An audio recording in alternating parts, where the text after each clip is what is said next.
This is the Jericho experiment. Welcome back to our podcast series on the Lost Book of Enki, Memoirs and Prophecies of an Extraterrestrial God. In our last episode, we started our experiment on the first tablet. Chet, what was your take, man?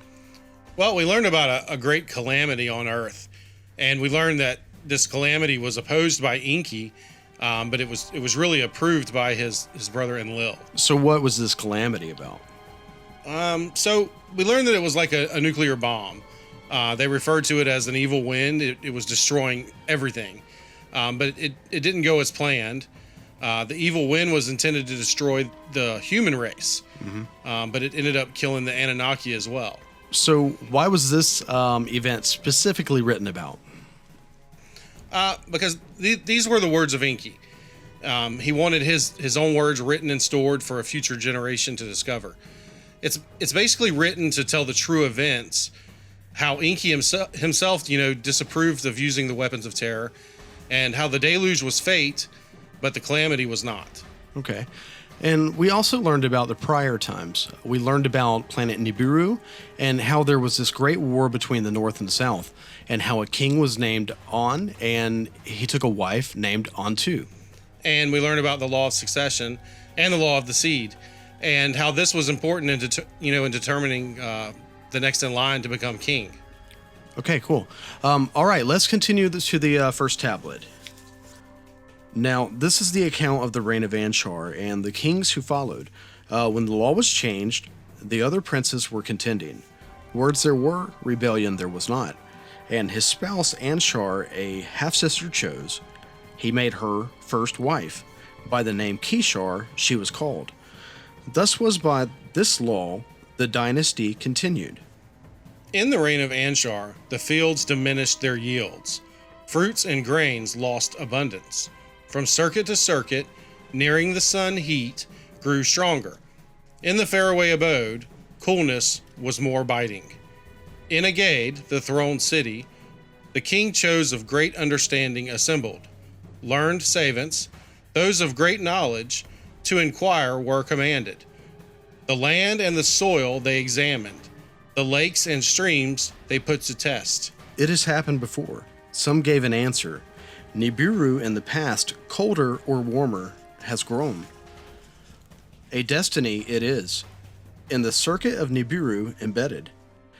Others of knowledge, the circuit observing, Nibiru's destiny to blame, did not consider.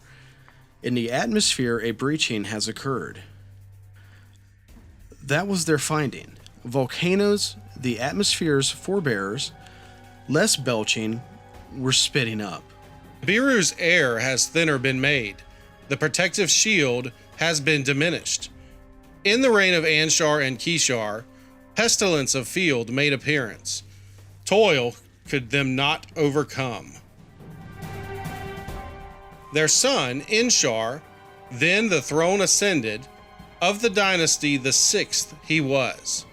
Lordly master of the Shar, the name did signify. With great understanding he was born. With much learning he mastered, much knowledge. To remedy the afflictions, ways he sought. Of Nibiru's heavenly circuit he made much study. In its loop of the sun's family, 5 members it embraced, planets of dazzling beauty. For cures of the afflictions, their atmospheres he caused to be examined. To each he gave a name.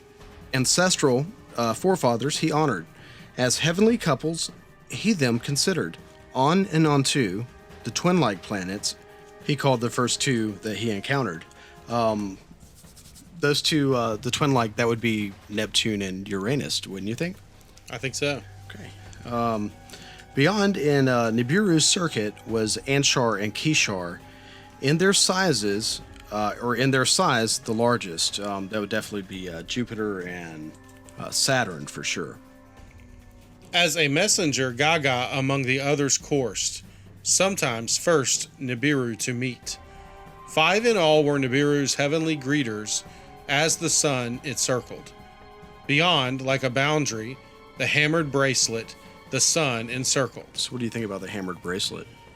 I think that's the asteroid belt. That's what it sounds like. It does. As a guardian of the heaven's forbidden region, with havoc it protected.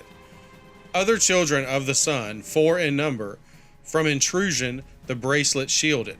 And I'm sorry, let me just add right there. Okay, so the 4 in number from intrusion, that's the asteroid belt protecting the inner 4 planets, and of course you know what those are. Right. Go ahead, sorry about that. No, you're good. The atmospheres of the 5 greeters Inshar set out to study. In its repeating circuit, the 5 in Nibiru's loop carefully were examined. What atmospheres they possessed by observation and with celestial chariots intensively were examined. The findings were astounding. The discoveries confusing.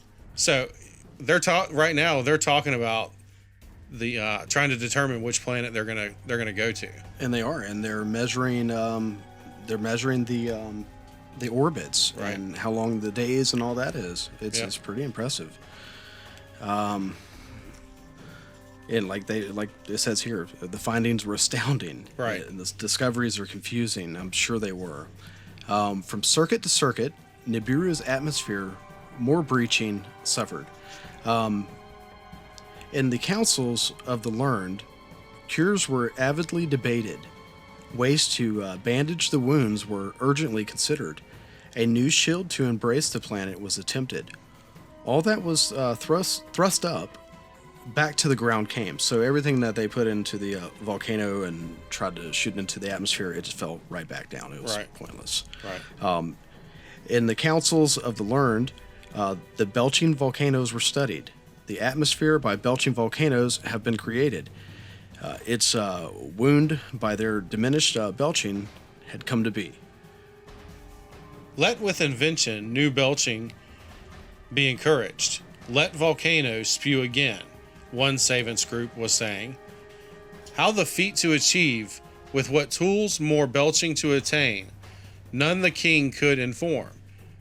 In the reign of Inshar, the breach in the skies grew bigger. Rains were withheld, winds blew harder, springs from the depths did not arise. In the lands there was an accusation. The breasts of mothers were dry. So we see that this, it's kind of like there's a hole in the ozone layer, right? Kind of like things that we've heard about here. And it just seems like their whole planet's drying up, falling apart. That's definitely how it sounds. In the palace, there was distress. An accusation therein took hold. As his first wife, Inshar, a half-sister, did espouse, by the law of the seed abiding. Ninshar she was called. Of the Shars, the lady. A son she did not bear. By a concubine to Inshar a son was born. The firstborn son he was. By Ninshar, first wife and half-sister, a son was not brought forth. By the law of succession, the concubine's son, the throne ascended. The 7th to reign he was. Du'uru was his royal name. In the dwelling place fashioned was its meaning. In the house of the concubines, not in the palace, he was indeed conceived. As his spouse, a maiden from his youth beloved, Du'uru chose, by love, not by seed, a first wife he selected. Da'uru was her royal name. She who is by my side was the meaning. In the royal court, confusion was rampant. Sons were not heirs. Wives were not half-sisters.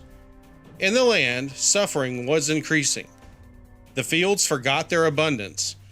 Among the people, fertility was diminished. In the palace, fertility was absent. Neither son nor daughter was brought forth. So, not only was the land barren, but the people were. The people were becoming barren too. That's crazy. Of Unseed, 7 were the rulers. Then of his seed, the throne was dry. Da'uru, a child of the palace gateway, found. As a son, she embraced him. Du'uru, in the end, as a son, him adopted. Legal heir him decreed. Lama, I think that's Lama, meaning dryness, was a given name. In the palace of the princess were grumbling. In the council of counselors there were complaints. In the end, Lama, the throne ascended. Though not of On seed, he was the eighth to reign. In the council of learned, to heal the breach, there were two suggestions. One was to use a metal. Gold was its name.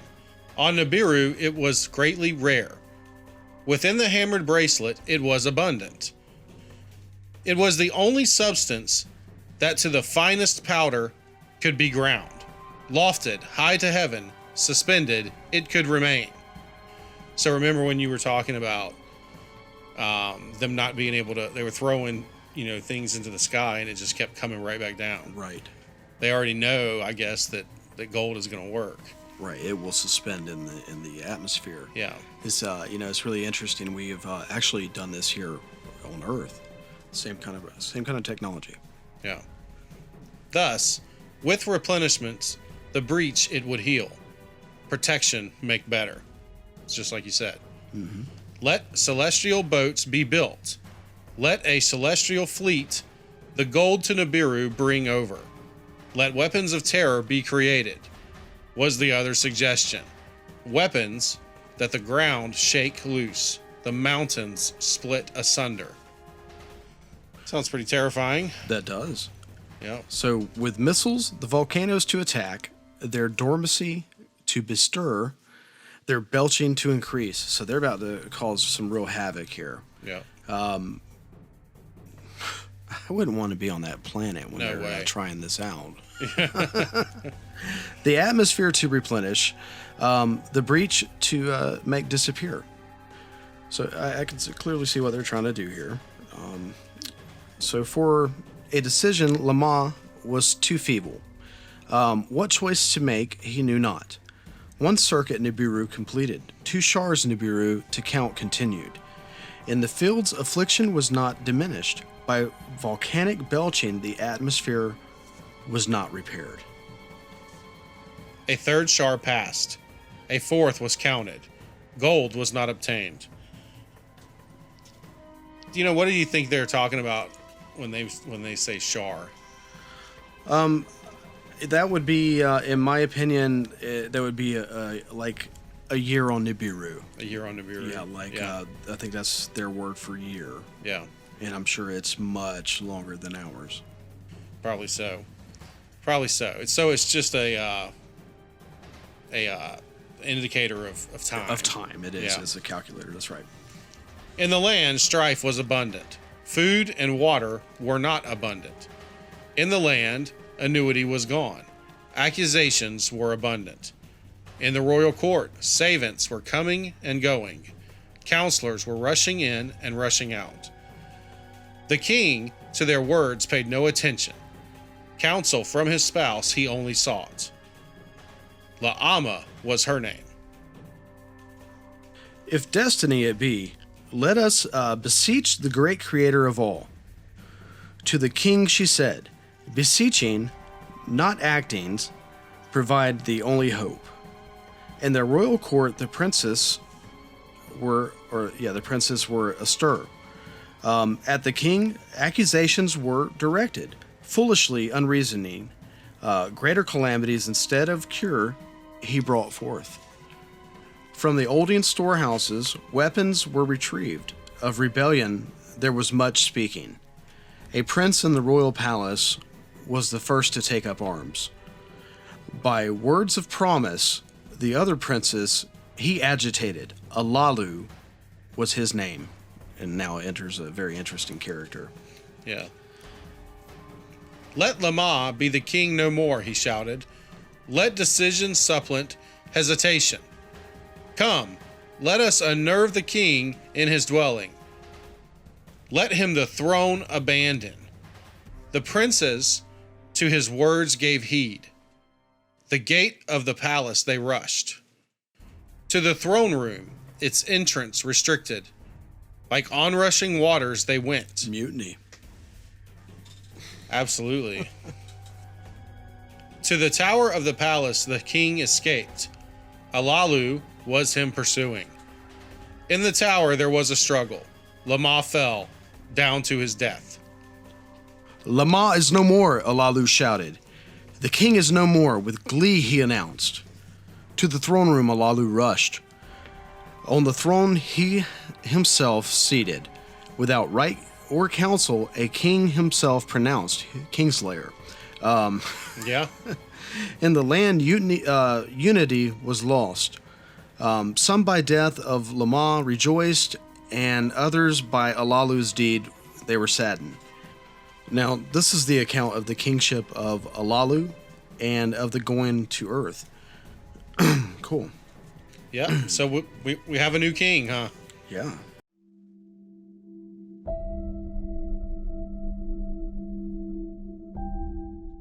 Can the next 90 seconds change your life?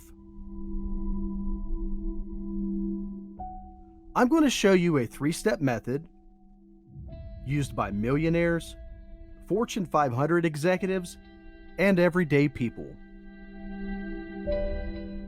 who have generated more success than you can possibly imagine. They followed this 3-step elevated success method to fulfill their untapped potential, to accelerate their careers and improve their overall life satisfaction and happiness.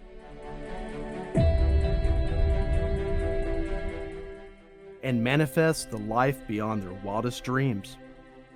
Visit us at the Jericho experiment and I'll show you how you can get started today.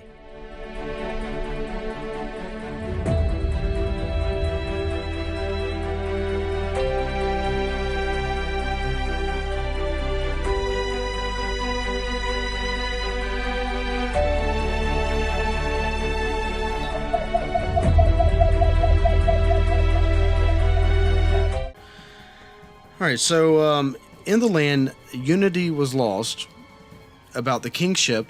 Many were aggrieved. Do you feel like you can understand why, though? You know, the king had been chosen, right? And this rebellion, you know, it wasn't by choice, it was by force. Right, it was by force, and I'm sure it'd be confusing for the citizens, and then you'd have people within the, I guess their government, if you will, you know, that were probably expecting next in line or proper counsel. So they're going to be opposed of this too, you know. Absolutely. In the palace, princes were agitated. In the council, counselors were distraught.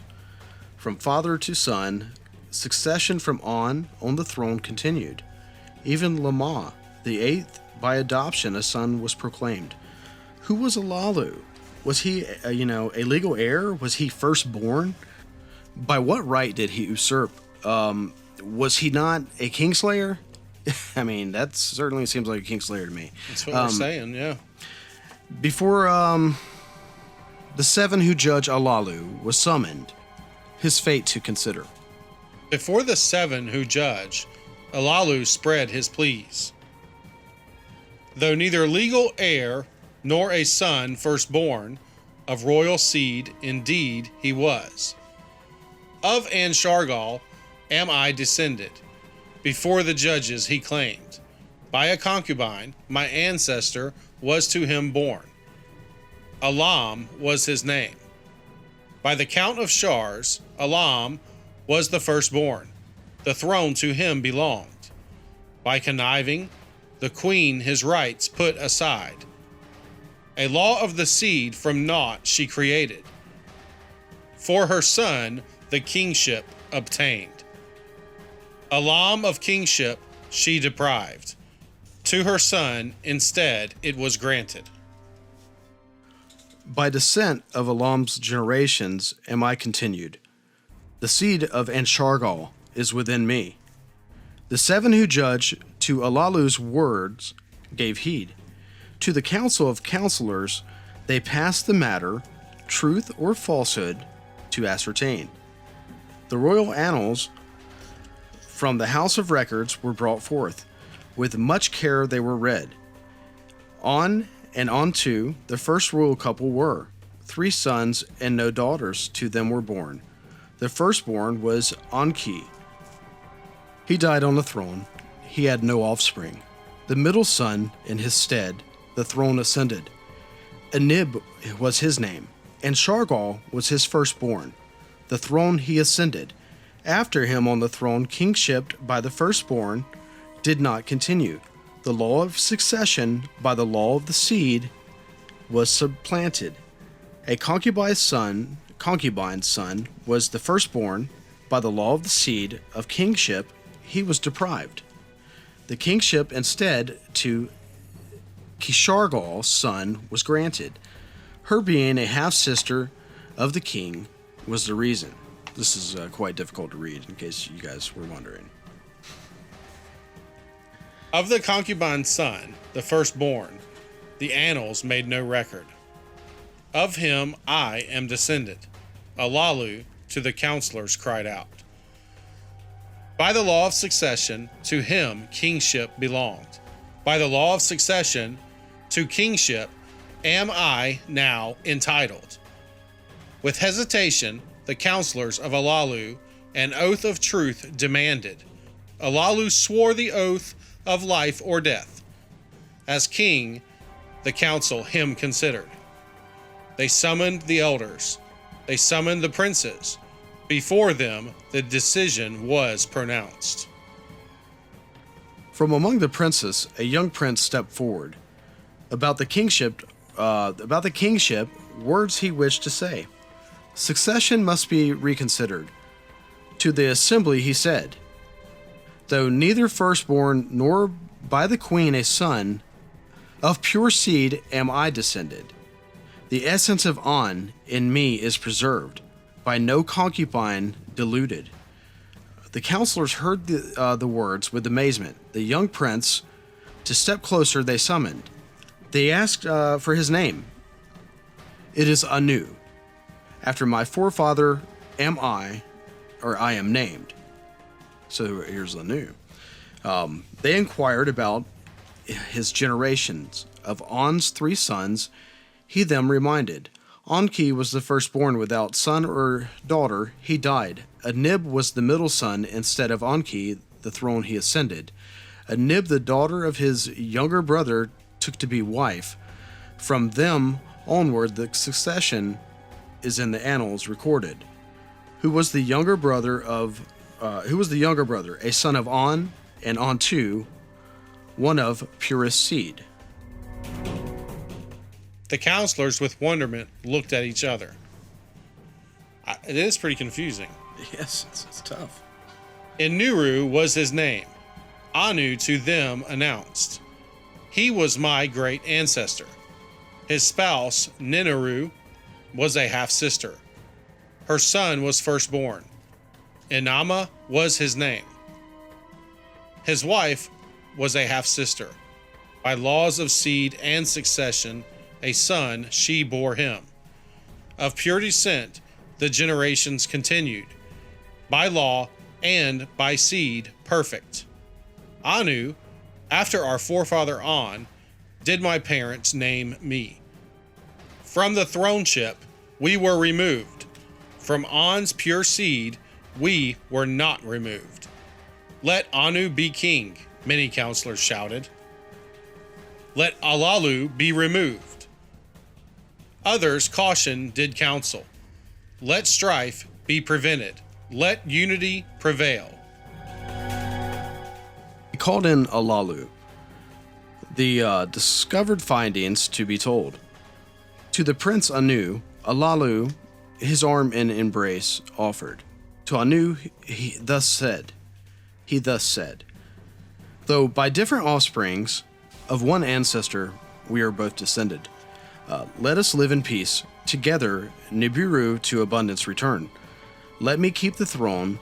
Let you keep the succession. To the council words he directed. Let a new crown prince be. Let him be my successor. Let his son my daughter and spouse. Let succession be united. Anu bowed before the council. To the assembly he thus declared. Alalu's cupbearer I shall be. His successor in waiting, a son of mine, a daughter of his as bride shall choose. That was the council's decision. In the royal annals, it was inscribed. So basically, we just learned that Alalu kind of negotiated his way into becoming king over Anu. And he says, you let me be the king now, and I'll allow you to be my successor. Right. So Anu. his generations can have it from there forth. If you think about it, you know, like, wouldn't you think the odds would be that he would just kill off the other line? Yes. The competing line, you know? That would be my thoughts. Maybe that's what's going to happen. We don't know. In this manner, Alalu on the throne remained seated. He summoned the sages, savants, and commanders he consulted. For deciding, he gained much knowledge. Let celestial boats be constructed, he decided. To seek the gold in the hammered bracelet, he decided. By the hammered bracelets, the boats were crushed. None of them returned. So, what do you think these boats were? You know, I mean, it's going out to the hammered bracelet, which you know I believe is the I think it's rocket ships, man. That's right. Yep. That's an interesting thing to be talking about here. You know, when this is supposedly coming from cuneiform tablets that are the oldest known text that we know of, right? Yeah, it's pretty interesting, isn't it? It is. This is an incredible story. I agree. Let the weapons of terror, the bowels of Nibiru, be cut open. Let the volcanoes again erupt, he then commanded. So they're talking about sending these missiles down into the innards of the planet so that it'll get the volcanoes to erupt. Yeah. They can send the gold up. That's some high technology, man. It sure is. With weapons of terror, skyborne chariots were armed. There we are. Skyborne chariots. Those are ships. With terror missiles from the skies where volcanoes struck. The mountains swayed. The valleys shuddered as great brilliances with thunder exploded. I bet it was a hell of a sight. In the land, there was much rejoicing. Of abundance, there were expectations. In the palace, Anu was for Alalu, the cupbearer. He would bow at Alalu's feet, set the drinking cup in Alalu's hand. Alalu was the king. Anu as a servant by him was treated.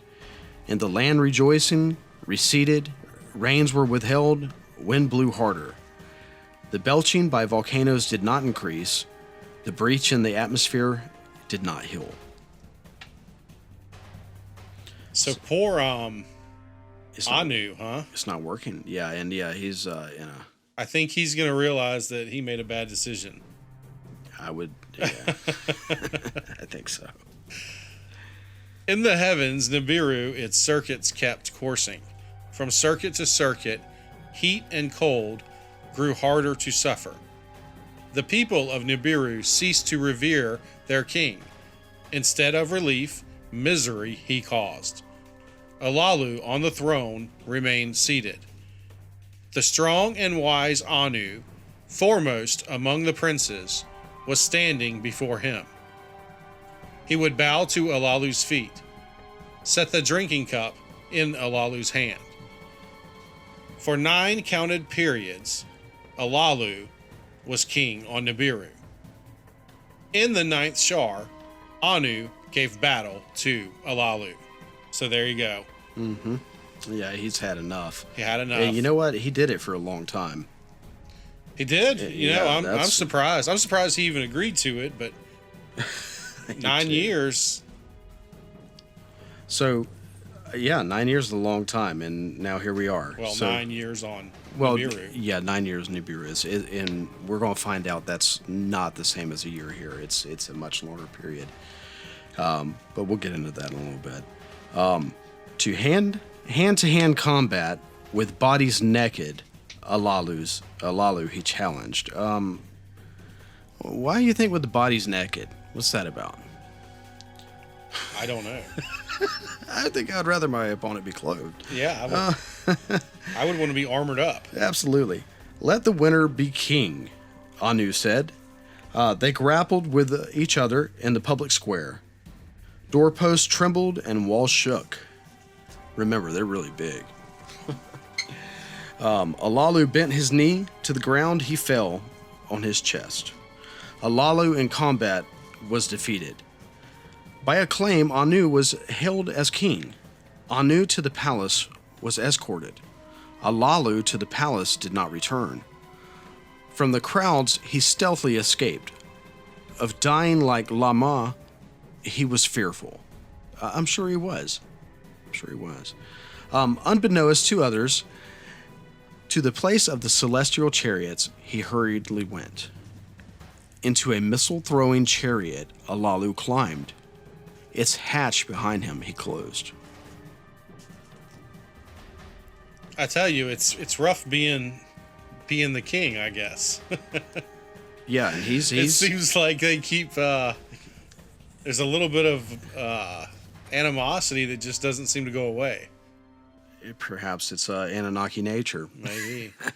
Seems like they always have a target on them. Mm-hmm. Yeah, so the 4-part chamber he entered, the commander's seat he occupied. So he's making a run for it. Yeah, he's getting the hell out of Dodge. Yeah, that which shows the way he lit up. That which shows the way he lit up. What do you think that is? Well, with bluish aura, the chamber filling. Well, they've got what we call a GPS system. That is a GPS, if I've ever heard it. That's right. I think theirs is much more advanced than ours, though. I believe so. The firestones he stirred up. Their hum-like music was enthralling. That's the rocket engines. Yep. The chariot's great cracker he enlivened. A reddish brilliance it was casting. Unbeknownst to others, in the celestial boat, Alalu from Nibiru escaped. To snow-hued earth, Alalu set his course. By a secret, from the beginning he chose his destination. How Wow. about that? Wow. That's the first tablet. That's the first tablet, and that's an incredible ending, little cliffhanger there for us. Yeah. Yeah. So we learned a little bit more about the law of succession and how it was really a flawed system. The law of the seed, it was too, and then we have this mutineer, I guess, Alalu, that comes and kills the king and takes the throne for himself, and then another guy shows up. They sound very human to me. They do. They do. It sounds like a lot of the stories of people battling to become royal, to become part of the royal class. I can't wait to get into the second tablet. I'm sure we're going to hear all about how Alalu on his journey to through the hammered bracelet to Earth, and we're going to hear about him landing on Earth. I believe that's the next tablet, but we're going to find out anyway. Till next time, guys, be sure to check out JerichoExperiment.com. And, if you like our video, please like it, hit that button, hit the subscribe button, share, and we're just glad that you're enjoying this experience with us. And until next time, we'll see you then.